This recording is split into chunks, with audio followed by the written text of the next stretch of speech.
Washington's sanctions campaign could be set for a major expansion. US President Donald Trump has urged Republicans to add Iran to the proposed Russia sanctions bill, saying it was the wish of late Senator Lindsey Graham.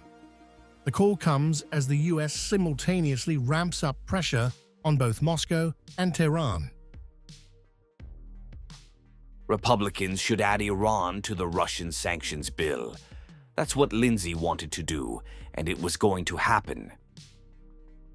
The Sanctioning Russia Act was drafted to tighten economic pressure on Moscow over the Ukraine war.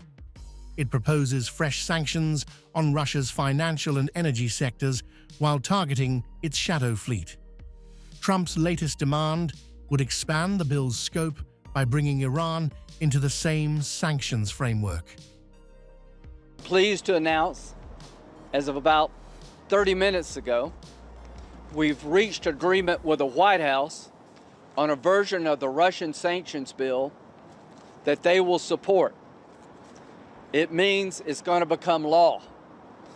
So when I get back to Washington, I'm going to go with Senator Blumenthal to the Republican and Democratic leader to see if we can find time to move this Russian sanctions package that would give tools to President Trump to help end this war. Channeling my Lindsey Graham to say, this is a big effing deal. And we are all doing good today. Lindsey would be proud of each of us and of all of our colleagues who are joining today. This sweeping sanctions bill has been long in the works. It took painstaking, sometimes painful negotiations and discussions, but it meets a pivotal moment.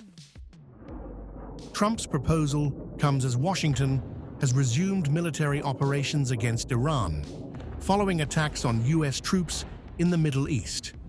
By seeking to include Tehran in the Russia sanctions bill, the White House appears to be pursuing a broader strategy that combines military action with economic pressure. The bill also carries wider global implications. It proposes secondary sanctions and tariffs of up to 100% on countries continuing to buy Russian oil and gas.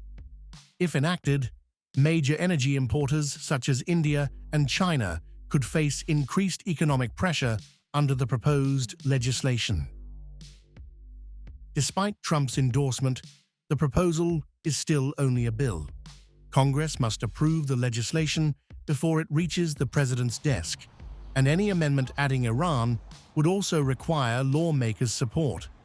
Whether Washington unites its sanctions campaign against Russia and Iran now depends on Capitol Hill.